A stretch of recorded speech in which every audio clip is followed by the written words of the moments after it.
മതി മതി മതി. ഒന്നുകൂടെ കഴിക്കേ. മതി മതി മതി. ഇതോടെ കഴിക്കേ.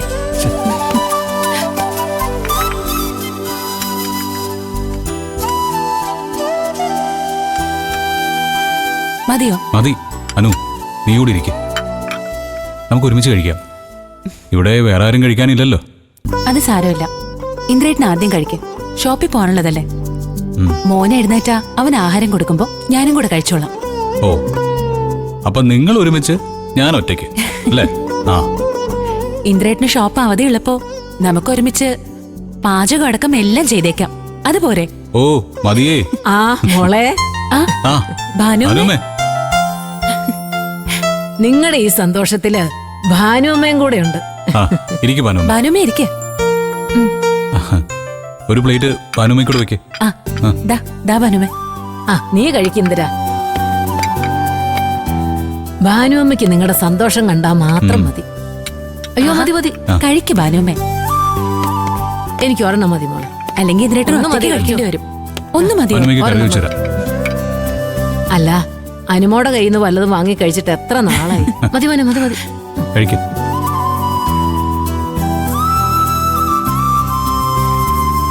ഇന്നലെ നിങ്ങൾ അവിടുന്ന് ഇറങ്ങിപ്പോയത് മുതല് ഭാനുമ്മയുടെ ചങ്കില് തീയായിരുന്നു. വീണ്ടും രണ്ടാളും രണ്ടു വഴിക്കാകുമോ എന്നുള്ള ആദി. രാവിലെ വീട്ടിൽ ചെന്നപ്പോ പിള്ളേരാ പറഞ്ഞ് നിങ്ങൾ ഇവിടെ ഉണ്ടെന്ന്. ഓ, മനസ്സൊന്ന് തണുത്ത് അപ്പോഴാ. ഭാനുമ്മ രാവിലെ വീട്ടിൽ പോയിട്ടാണോ വരുന്നേ? അമ്മയില്ലേ ഇവിടെ? ആ, ഉണ്ടായിരുന്നു. ആ, രാവിലെ തന്നെ പുതിയ മരുമോൾക്ക് വയറ് നിറച്ചു കൊടുത്തിട്ട് അമ്പലത്തിലേക്കെന്നും പറഞ്ഞ് ഇറങ്ങിപ്പോയി. ആ, അത് കുഴപ്പമില്ല. അത്രയല്ലേ സംഭവിച്ചു എന്നുള്ള ആശ്വാസം എനിക്ക്. ആ പെണ്ണെല്ലാം കേട്ടു നിന്നോളും. അവക്കേ സുശീലയെ കുറിച്ച് നേരത്തെ ഒരു ധാരണയുണ്ടല്ലോ. അമ്മ രാവിലെ അമ്പലത്തിലൊക്കെ പോയ സ്ഥിതിക്ക് സച്ചി സാറിന്റെ മകളുമായിട്ടുള്ള സത്യന്റെ കല്യാണം മാറിപ്പോയതില് അമ്മയ്ക്ക് വലിയ നിരാശയോ അപമാനമൊന്നും ഇല്ലെന്ന് വേണം കരുതാൻ. ആ യാഥാർത്ഥ്യവുമായി അമ്മയ്ക്ക് പൊരുത്തപ്പെടാൻ കഴിഞ്ഞല്ലോ. അത് തന്നെ വലിയൊരാശ്വാസം. ആ, പൊരുത്തപ്പെടാതെ എന്ത് ചെയ്യൂ ഇന്ദിര? സത്യം തന്നെയല്ലേ സച്ചി സാറിന്റെ മോളെ വേണ്ടെന്ന് പറഞ്ഞ് പ്രതിഭയെ സ്വീകരിച്ചത്. അപ്പൊ പിന്നെ സുശീല ആരോട് യുദ്ധം ചെയ്യും?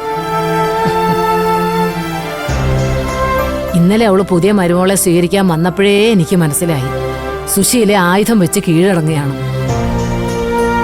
അങ്ങനെ പറയാൻ പറ്റില്ല ഭാനുമ്മ. സത്യന്റെ കാര്യത്തിൽ അമ്മ തോറ്റെങ്കിലും എന്റെ കാര്യത്തിൽ അമ്മ ജയിച്ചില്ല.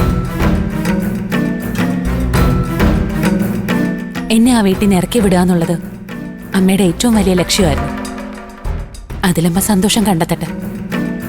പക്ഷെ ഞാൻ തോൽക്കുകയല്ല ജയിക്കുക ചെയ്തതെന്ന് എനിക്കറിയാം.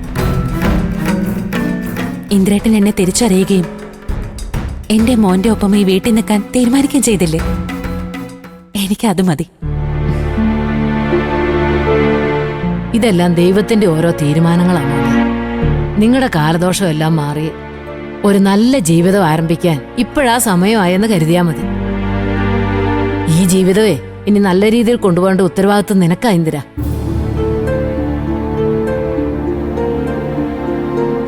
നിന്റെ അമ്മ അനുവിനെ ഇറക്കി വിട്ടപ്പോ അനുവിനെയും കുഞ്ഞിനെയും ചേർത്ത് പിടിച്ച് ഇവിടെ വന്ന് താമസിക്കാൻ നീ കാണിച്ച ധൈര്യം ഉണ്ടല്ലോ. ആ ധൈര്യം നീ വീണ്ടും നിന്റെ അമ്മയുടെ കാൽ കീഴിൽ അടിയറ വയ്ക്കാതിരുന്നാ മാത്രം മതി. നീയും നിന്റെ കുടുംബവും രക്ഷപ്പെടും.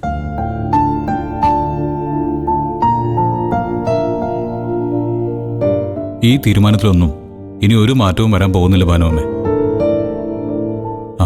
ഇത്രയും കാലം അമ്മയ്ക്ക് വേണ്ടി മാത്രം ജീവിച്ചില്ലേ? ഇനി ഞാൻ എൻ്റെ ഭാര്യയ്ക്കും മകനും വേണ്ടി ജീവിക്കട്ടെ. ആ, ഭാനുമ്മ പതുക്കെ കഴിക്കുക.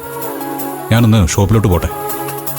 അനു, ഇനി മുതൽ നിനക്കൊരു കൂട്ടായിട്ട് ഭാനുമ്മയുടെ ഇവിടെ നിൽക്കാൻ പറ. അത് പ്രത്യേകിച്ച് എന്ത് പറയാനാ ഇന്ദ്രേട്ടാ? ഭാനുമ്മയ്ക്ക് അറിയില്ലേ നമുക്ക് വേറെ ആരും ഇല്ലെന്ന്?